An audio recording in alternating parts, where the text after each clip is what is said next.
Hello, ẹ káàárọ̀, ẹ káàsán, ẹ káalẹ́ o, according to the time.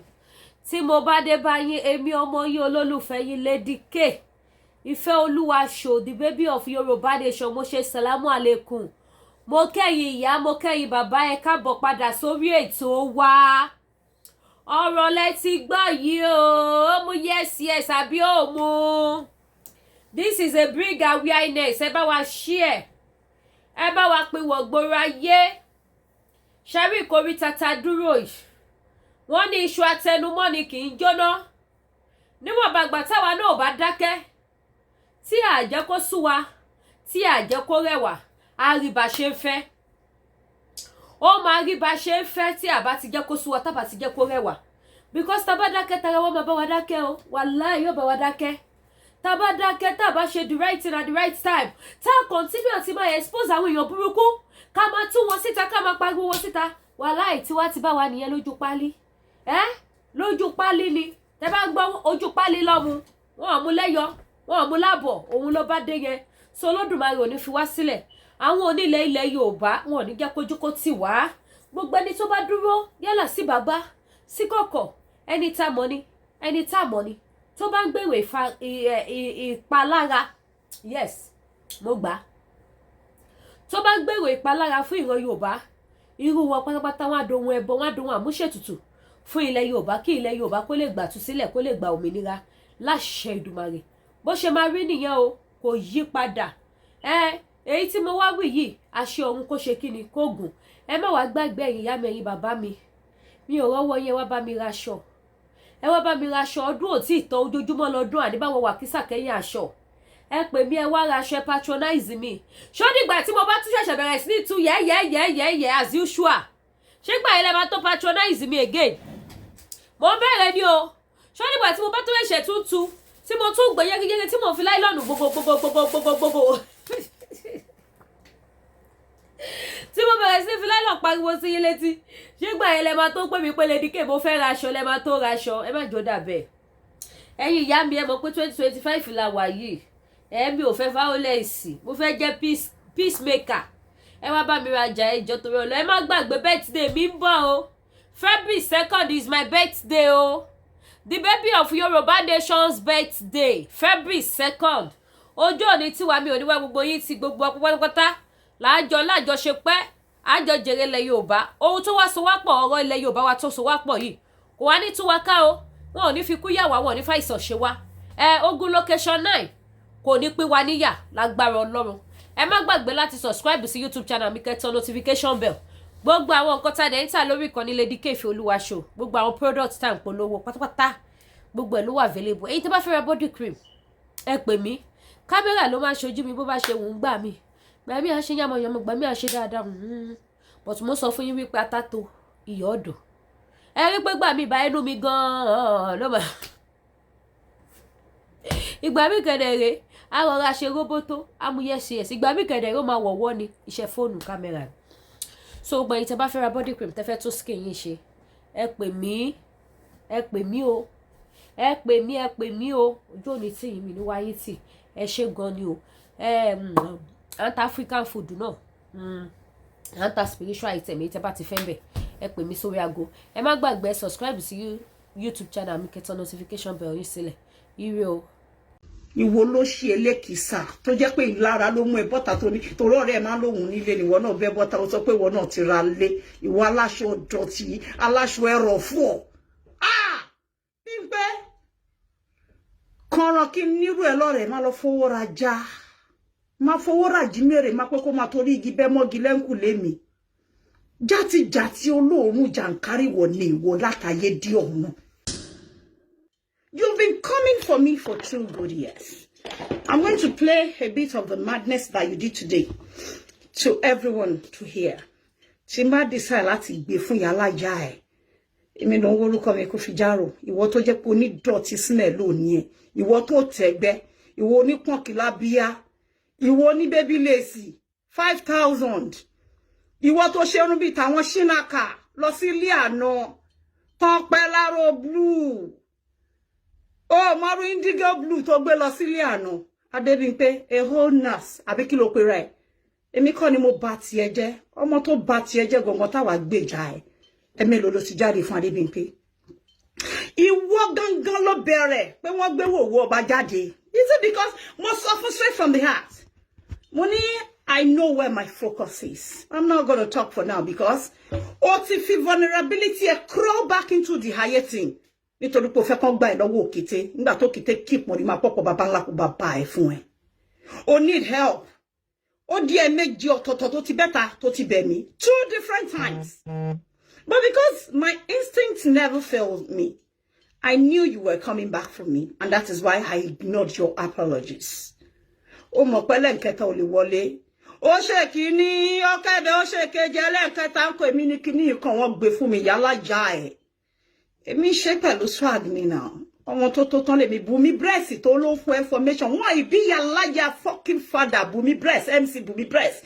Wọ́n ibi yálà ya ere. Kí Bùnmi wojú èmi. Kó má gbé sí lọlé fáwọn tó bí. Ṣẹjọ mad ni. Ibo lẹ ti rí information pa mi. Ní fo ló ṣe ń ka yín lára. Nǹkan tó sọ fún yín out of 8. Báwo la ṣe máa rí pretty face mi tẹ́ ní 8.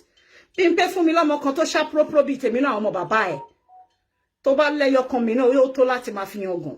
Kódà títí wájú àti tẹ̀yìn táyé wọ́n bá bàjẹ́ yọkan yìí náà ti tó Adébímpé. Fún wọn kan fi yangàn. Ìwọ ló wá so mọ́ èmi kọ́ ni mo wá so mọ́ ìdọ̀tí àná jàǹkárì wò ní ẹ́ Adébímpé aláṣọ kú aláṣọ òfò. Why will I leave everything meaningful to me to attend to your type? You are the lowest class I have ever come across on Facebook today.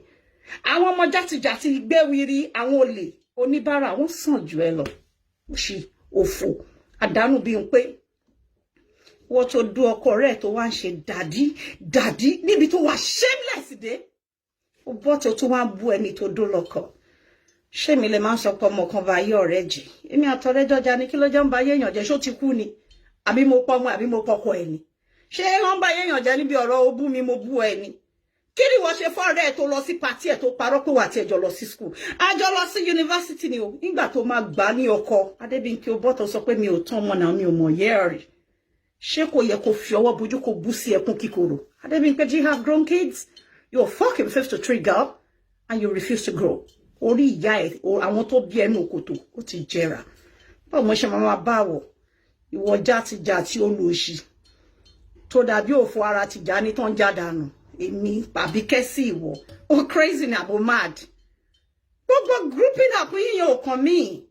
Coalition yẹn ẹnujọ́ mẹ́ta yìí ò lè ran kankan. The same Àbíkẹ́ tẹ́tí ń try láti bìwò láti be 7 years ago. You know why? Because there's something deposited in this woman that is not common. I carry a rare grace, an uncommon blessing. When you're divinely loaded like that, of course, enemies it won't lack a room got along for me and let it come for me now. Ta ló sọ fún ẹ pé kò ń ṣe bí láti bí ẹ̀ṣọ́ ara ṣé tí wèrè ẹ bá ṣọ́kú lé ní ó lè gbé mortgage lọ sọ́run jáde tó bá lò lé ní táyé mú ẹ mọ́ ni kò sẹ́ni tó ń ṣílé lọ sọ́run tó bá ní ká máa ṣílé yálà yẹ wo wàá kú àwọ̀ kó mà ti má ṣí property fún ẹ ẹ ṣe kékeré yìí náà ẹ gbàgbé gbogbo rántí tẹ́ ẹ ṣe kí yálà yá ẹ̀yin tó lálàpẹ́ máa kọ́lé ẹ̀ máa nílé mo ti sọ fún yín rí pé láti 1994 tó bá ní pé wọ́n filẹ̀ jiyàn pé mo dẹ̀ develop ẹ̀ mo kọ lákọ̀ọ́yè 2004 ni already ṣọ̀kan fún ọmọ ìkéré nǹkan kókọ̀ wà ń bẹ̀ kí n dẹ̀ kọ́ ṣé ẹ̀yin tó jẹ́ pé olóṣì ẹ̀ wá ṣẹ̀ṣẹ̀ lọ fọ̀gbẹ́ orákòrò òfò ṣíẹ́ báwo lẹ́yìn tẹ́ wà ní London ó ṣe gbogbo yín tẹ́ wà ní London lóyìnbó lẹ́wà ókè o there are so many people tí wọ́n lè ra yín pàjẹ́ dànù láti Nàìjíríà irú life tèmi Àbíkẹ́ live ni tó bá bí àwọn tó mú èmi gbà tí mo wọ Dublin wọ́n á sọ fún ẹ pé ó máa wọ góòlù ṣeré ni wo mo ti gbé síbẹ̀ lẹ́nu ọjọ́ mẹ́ta yìí tán bá ti fi hùn ẹ́ fún ara ẹ̀ wá sọ pé confirmed ni bó ṣe sọ yẹn yálà ya gold swiss tó bad ni mo fi ṣe kó mọ́ mi Àjọlá sì á mú ẹ sọ̀rọ̀ pọ̀ gan tó máa pàyà ẹ̀ mọ́lé Adébímpé ìdọ̀tí àánú ni wọ́n náà báwo mo ṣe máa relegate ara mi to your level ìwọ ọmọ tó rẹ ni bí ẹ ṣé bí o rówó ra tíkẹ́ẹ̀tì lọlé what alone run the Gold Initiative, a cause that should be fighting for people, but you are there online. Oja okolokogba, ondo kwesi, débi pé on wá síta ó wá ń sọ pé ìwọ ń dash daddy. Ṣé kò yẹ kó dáwọ́ bojú ni? You have grown kids. Adébímpé, you are fucking 53 or 54. fi ọwọ́ ẹ bojú ẹ kó bọ́ sínú ilé kó sun ẹkún kíkorò ìwọ nìkan ló dú ọkọ èèyàn ó gbé wá sórí line ó dẹ̀ ṣòwò àti ẹ̀ ní orí bed gbogbo ọ̀nà lè pé tán bá rán sí ẹ ló yẹ kó fi mú ẹ and you have the gut to be cursing on the person's children again ìgbẹ́ anybody mọ́ra bí mi ò mọ̀yàn gbé mọ́ra gbogbo náà dìde ìsáfẹ́ máa bá wọn parọ́ bọ́dọ̀ bá ṣe nílò àṣẹ máa sọ kó bá àwọn tébù kó tàn èmi ò jí sọ̀rọ̀ ìyá anybody ẹ tún ṣe máa bá mi rè lórí àga mi confirmed bọ́ nǹkan tó ṣe ni tí rẹ́kọ̀dù dẹ̀ ni Adébímpé you came out on the live chat with a man that you snatched from your girlfriend ó dẹ̀ tún gbé ọkùnrin yẹn sí orí bed at 53 olóṣè olórí burúkú ẹ̀ bikini ń wèrè ẹ kéré kú olóṣì ó dàbí àgbàdú ó pọ̀ lókè matron bó ṣe ríre hẹrimọ àyà ojú ẹ dàbí ojú àwọn alien ẹni tó bá sọ pé no sórí gbogbo ìgbà tá à ń gbé ẹ mọ́ra ó ní normal face ó ní nǹkan kan bíi ó ti yẹ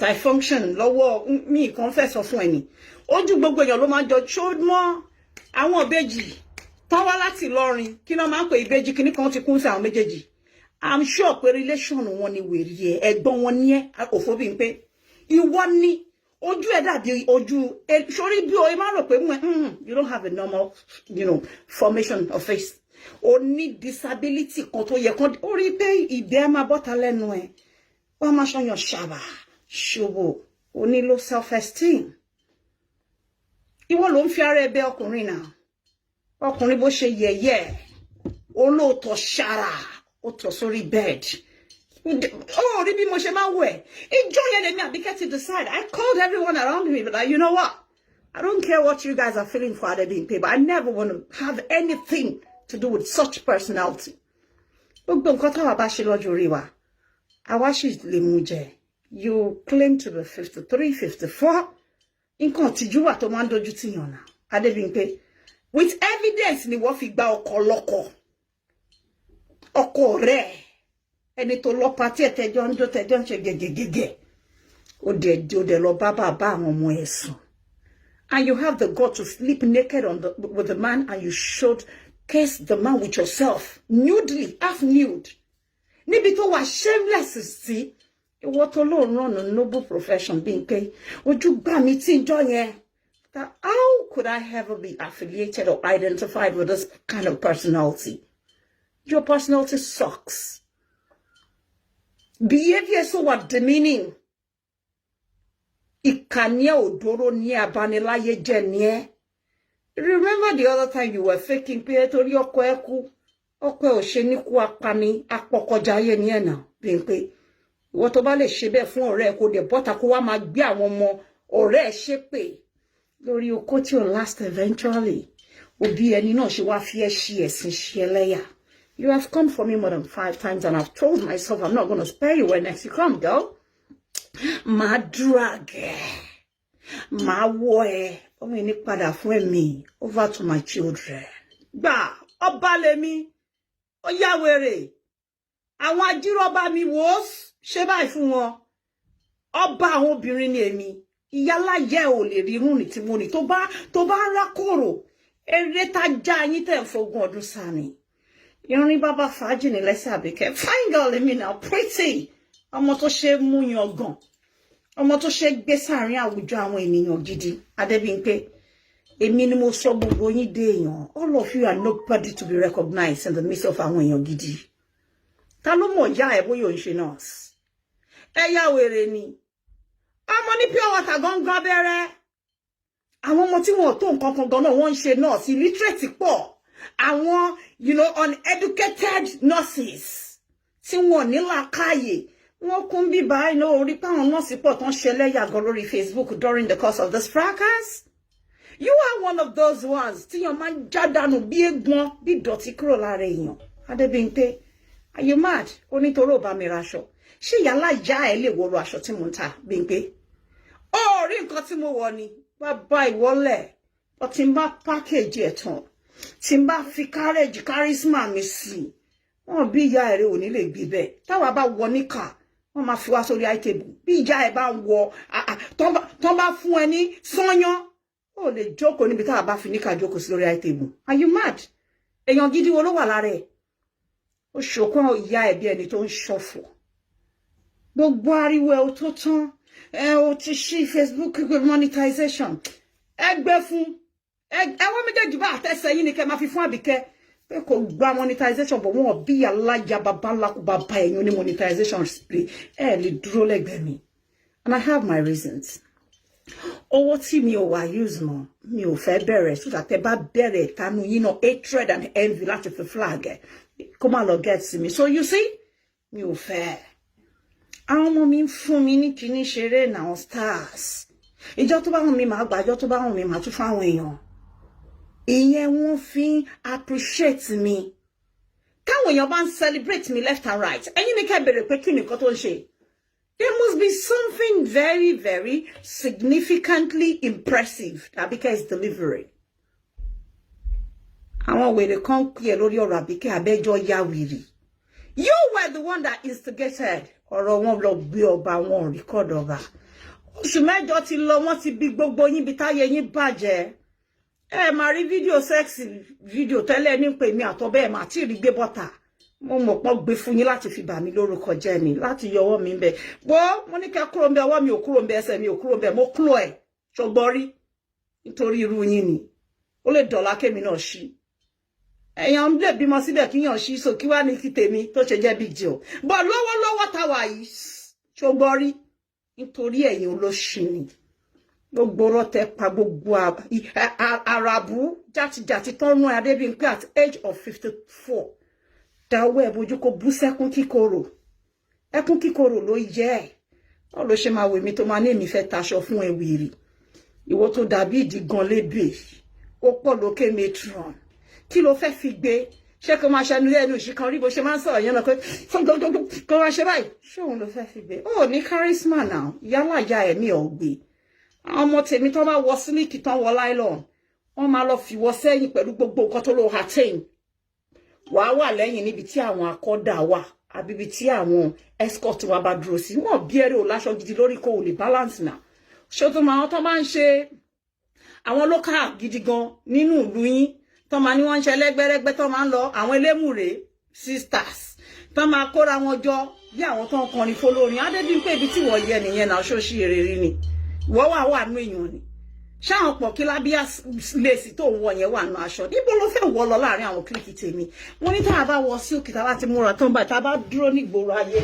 sórí simplicity wọn bí ẹrí Bímpé gbogbo sátífíkẹ́tì òṣì tó kójọ pàǹtí ní kó wọn lára ẹ apààyàn ní ẹnikẹ́ni tó bá ti lè gba ọkọ rẹ̀ kó dẹ̀ ṣerú nǹkan tó ṣe yẹn ó dẹ̀ wá ń gbé àwọn ọmọ yẹn gbọ́dọ̀ ló kó ṣì lọ bá ọkọ tó lọ dóná sórí bó ṣe kó ẹ̀sìn bá. He called me immediately. Olóhùn rẹ̀ kò ṣe live chat nílé àwọn. Wọ́n pín oúnjẹ wèrè ẹ̀jẹ̀ wẹlẹ́bí. Ìwọ tó ṣe ń sọ recently ó ní kán bẹ́ẹ̀ dúpẹ́ lọ́wọ́ rẹ̀ o. Òun ló rẹ̀ encourage ẹ kó lọ kọ́lé. What ilé at what age girl? At what age? Ó gbọ́dọ̀ máa nǹkan tí mo ti tẹ́wọ́ mi sí. Bí pé wàá wá kí náà máa mú láìpò àbí kìíní kan àbí àìpò náà ń pè.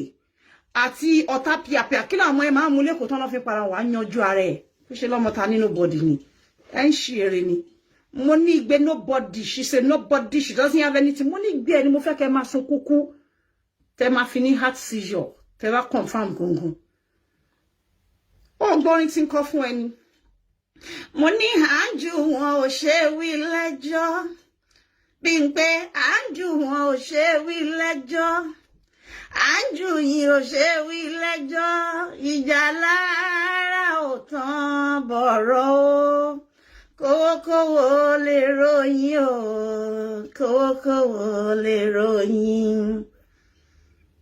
ọ̀rẹ́jọ́ àájú wọn ò lò ọ̀ríro o last year tó bẹ́ bọ́ta fún mi tó lọ pàǹtí Àbíkẹ́ communication mo ṣe bí ọmọdé mo ṣá ẹ̀ sí ṣàlàngà ó tí ripe tó fún response mi Bímpé ebi ló pa yálà ya ẹ ló wà monetization tó máa forúkọ èmi Àbíkẹ́ Jagaban Jagasne èmi tẹ́ pé gbogbo àwọn èèyàn wọ́n jagabanize ara wọn ní lórí orúkọ èmi o crazy ni ọmọ ẹrú abilala lẹ́nu bíi tiẹ̀ ló pè mí ni sọtún wà ní bàbá ẹ ní ó ní PhD degree kí ni wọ́n mọ PhD holder kí ló exhibit níta tá lè fi sọ pé bàbá ẹ kàwé ó ṣe bí jákó jẹ ṣákó jẹ nwoko ṣá at 54 lọ́dọ̀ ọkọ rẹ̀ ó gbé sórí bed ó ya fídíò yín ó dẹ̀ go live ó dẹ̀ fi ọkùnrin yẹn wọ́n bó ṣe sá sí abẹ́ quit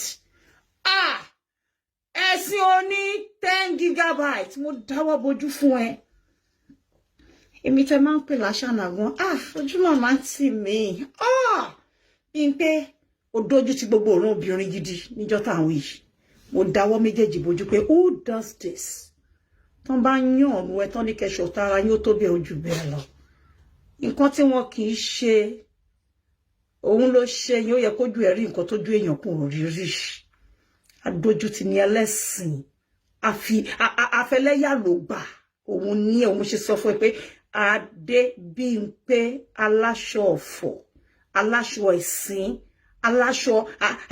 aṣọ ẹlẹ́lẹ́yà ló yẹ kán máa pè ẹ́ ọ̀nà wa ń sọ̀rọ̀ bí èèyàn ló ṣì bèjì ọ̀run aláyé tàbí ti gúgúrú ìwọ tí ó báláǹsì fún ẹ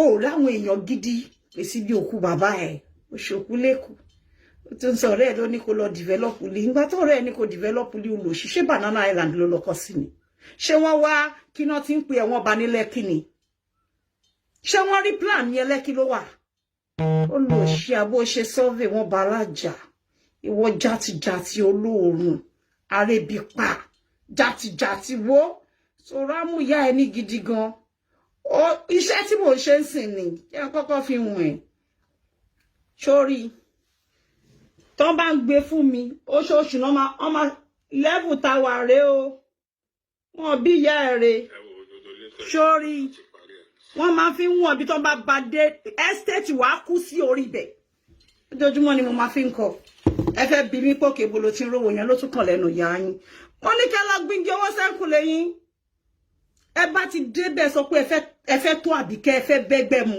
bí Àbíkẹ́ ẹ pàṣẹ tún tá bá wí fọ́gbọ́lọ́gbọ́ngbọ́ ó yá ewé dowó straight kó dowó fún yín ẹ yá wèrè ṣóṣòro ni ní mi ò ní ṣe àmọ́ mi ò ń ṣẹgbẹ́ babaláko bàbá yàlájà yín ẹ ṣe ń bu mi tó ìwọ ló ṣe elékìsà tó jẹ́ pé ìlara ló mú ẹ bọ́ta tó ní torí ọ̀rẹ́ ẹ máa ń lóhùn nílé níwọ náà bẹ́ bọ́ta ó sọ pé ìwọ náà ti ra lé ìwọ aláṣọ dọ̀tí aláṣọ ẹrọ fún ọ Bímpé kọ̀ọ̀ràn kí nírú ẹ lọ́rẹ̀ má lọ fowó ra já má fowó ra jí mèrè má pé kó má torí igi bẹ́ mọ́gi lẹ́ńkù lémi játijàti olóòórùn jàǹkárí wọ̀ ní ìwọ látàyé dí ọ̀hún mo bá straight from the heart mo ní pé níjọ́ ẹ̀ mo ní do you wanna have a bet with me mo ní this fucking filthy hungry motherfucking bastard is coming back to fracas mo ní torí pé ó ń fìlì yìí tí òkété ní gbogbo ètò ṣe lè wó mẹ́sẹ̀jì tó ṣì sẹ́ndì sí mi rè ń jọ̀wọ́ tó ló ṣì ẹ̀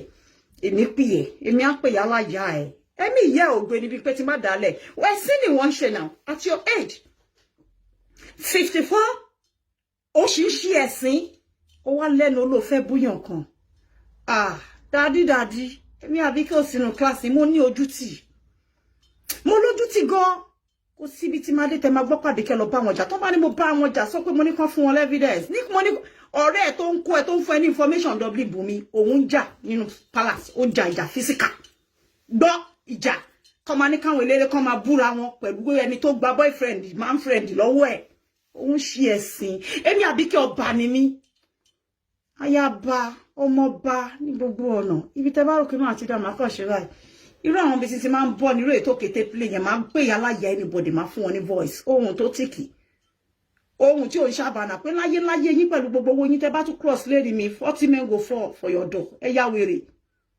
irú èèyàn tí mo jẹ́ nìyẹn tó bá dẹ̀ ti bẹ̀ mí ó ti tán bẹ́ẹ̀ ni yẹn ṣe bẹ̀ mí wo béèrè láwọn tó súnmọ́ wọn sọ fún ẹ pati mi ń bá wọn onídọ̀tí wẹ́ni tó fún ẹ ní information pa mi náà wo gbogbo ṣáná wọlé ẹ̀yin alábàṣà ẹ̀yin tó ẹ̀tọ́ èèyàn gidi tí wọn lè pé obìnrin yẹn tí mú ẹ̀ dàbí mú hẹ́pù bí mú nàkì ìwọ ló sọnù Ọlọ́run ló ń fún ẹ ní information mú kọjá ẹni tí wọ́n ń lé tó bá tó jẹ́ bàbá alákùbá bá ẹ ló bí ẹ lọ fáwọn ọlọ́pàá ní sex voice note tàbí whatever recording tẹ́lẹ̀ ẹni kí ló dé don't take any time ìwọ ló ṣe àbátẹni jẹ́ olórí burúkú àwa sọ tó ń pèrè lọ́fọ̀ òpó ó ṣe ní rí òpó rẹ̀ ayé èèyàn á bàjẹ́ bó ṣe ń ṣe yìí bí n pé ò ní di òpó àwa ló wá ń wá sympathy wa níjọ́sí òun wá pity party oníkan tó sún ẹ sọ́dọ̀ ọkọ ọ̀rẹ́ ẹ nìyẹn nísìn wá ńkọ́ ẹ̀yin yẹn ó tún ti showcase ọkùnrin mi barely 2 years ọkọ ọ̀rẹ́ ẹ tó lọ dó sọ fún mi pé òun fi òun gba owó káàkiri pé òun àbá ti yẹn jẹ òun rẹ kó lọ ṣe live chat nínú ilé àwọn ìyàwó wọlé òfò wọlé ló jẹ́ wọn ò fẹ́ nírú status tó pera ẹ self acclaimed status àìmọye nọ́ọ̀sì lálágbọn irú tiẹ̀ la wá ń sọ tó máa sọ pé ọmọ mi nọ́ọ̀sì máa fọmọ mi wọ̀n níta ṣé irú wo èèyàn gbọ́dọ̀ náwó sí ẹ ìwọ jàǹkárìwọ̀ olórí burúkú koríko tó ń so mọ́ léètì gidi tó lúwẹ̀ ń fọ wọ́n yán dànù àbí ká ya etí ajé fún kó máa mú lọ́lé kó lọ́rùn jẹ pẹ̀lú àwọn ẹbí ẹ̀ wọ́n wá wà nù èèyàn ni èmi Àbíkẹ́ máa lower class mi kan ìwọ pain gbogbo yín ni pé mo ní mi ò bá yín ṣe why are you so pained that I said I don't want to have anything to do with you I made myself clear that I do not wish to have anything to do with you why are you hating on me for no reason mo ti gbé gbogbo yín wò mo fi Ọlọ́run búra 99% yín ẹ wò wọ́n wo Bukky Jesse náà ó máa ń gbé fún mi á ní ìyá ayé wọn bí ìyá ẹ̀yìn rẹ̀ pàǹtí rádaràda ní gbogbo ẹ̀yìn tó kù Bukky Jesse tún sì máa ṣe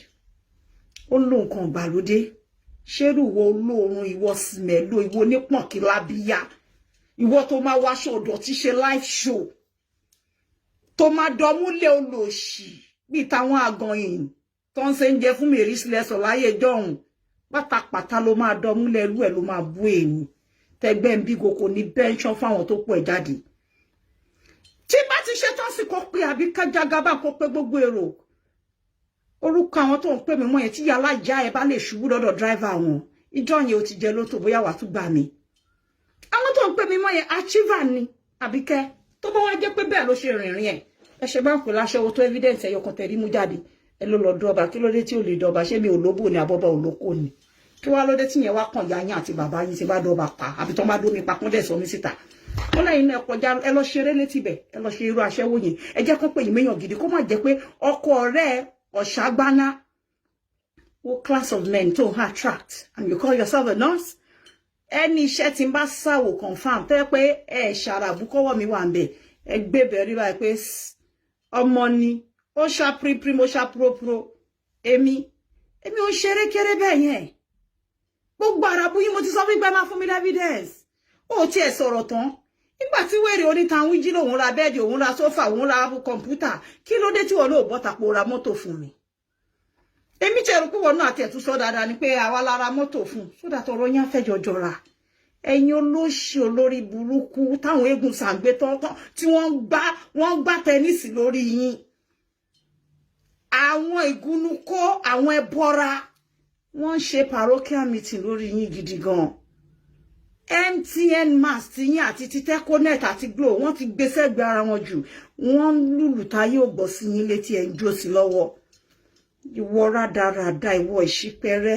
ìwọ tó ń pe gbogbo èèyàn tí wọn náà fẹ́ bọ́ta táwọn àwọn olú ayé gangan ní kó dá padà ẹranko níwọ àwọn kọ́là ránṣẹ́ pé wọ́n ò sínú èèyàn bí n pé àwọn abọ́ta wa máa fẹ́ fún fà irú face to deserve ni mo gbé jáde fún ẹ yìí Àbíkẹ́ gangan lélẹ̀ sọ fẹ́ anybody pé mo bọ́ta mo dá ẹ lóhùn ó dá àwọn mi ní kọ́kọ́ ni mo ń ṣe tí mo fi ń wọn ayé náà ṣé ìyá ẹ ṣerú bẹ́ẹ̀dẹ̀ tí mo ṣe yẹn rí kán hèlè ẹni ó fẹ́ tẹ́gbẹ́ ló ṣe lọ sọ́dọ̀ ọ̀rẹ́ you were not a speaker kí ni God initiative tí wèrè ẹ sọ pé òun náà sọ fún wa ṣé bó ṣe ràn ní rẹ̀ ṣé bó lọ síbẹ̀ yẹn tán ni wèrè ẹ ń ṣọ́ left and right pé báwo ló ṣe fẹ́ wà recognized in the world and you didn't create any positivity that can actually attract any positive minded person.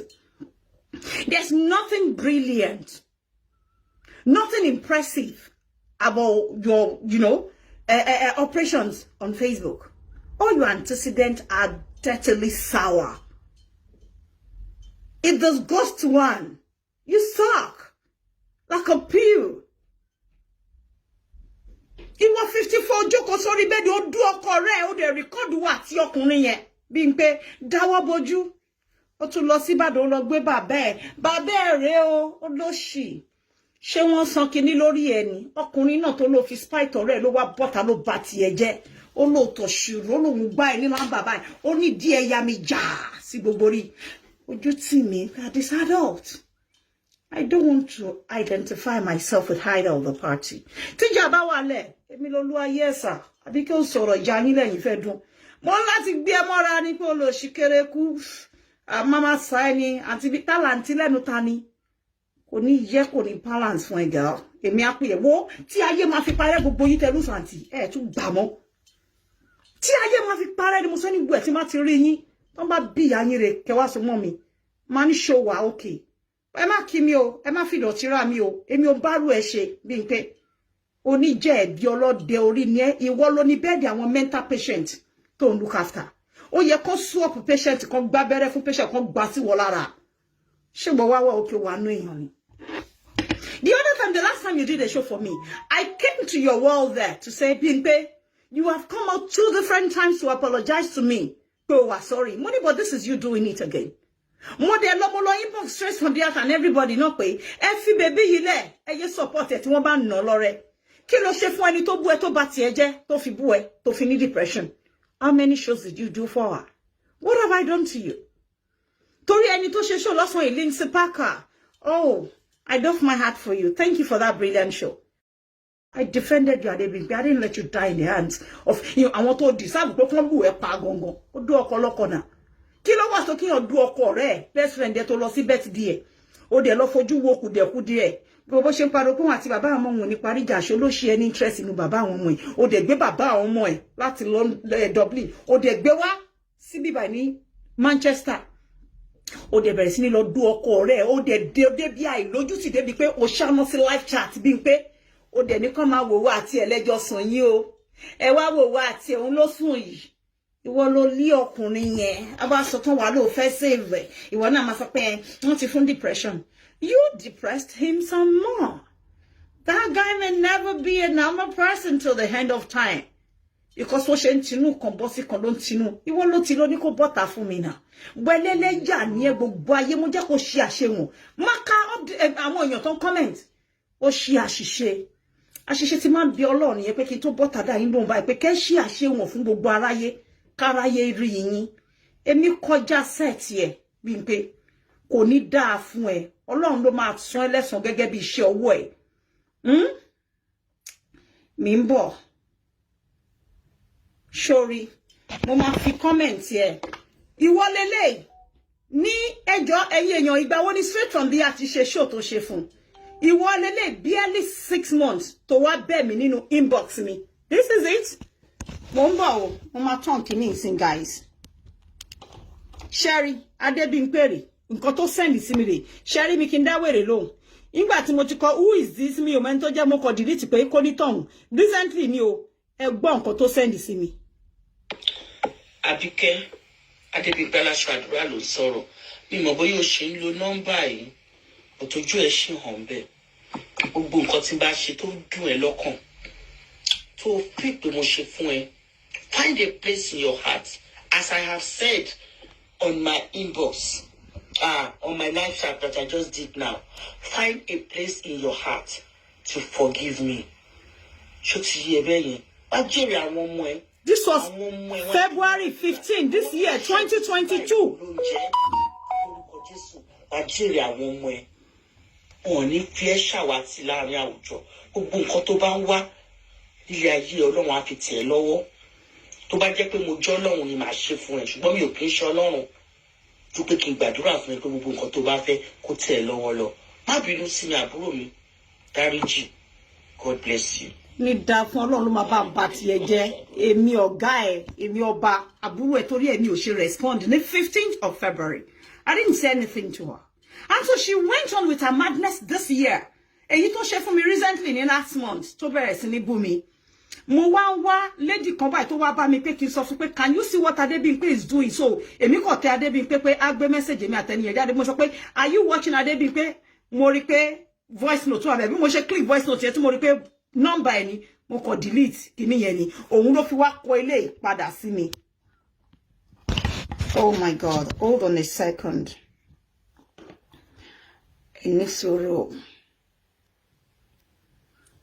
Oh, just hold on a second now.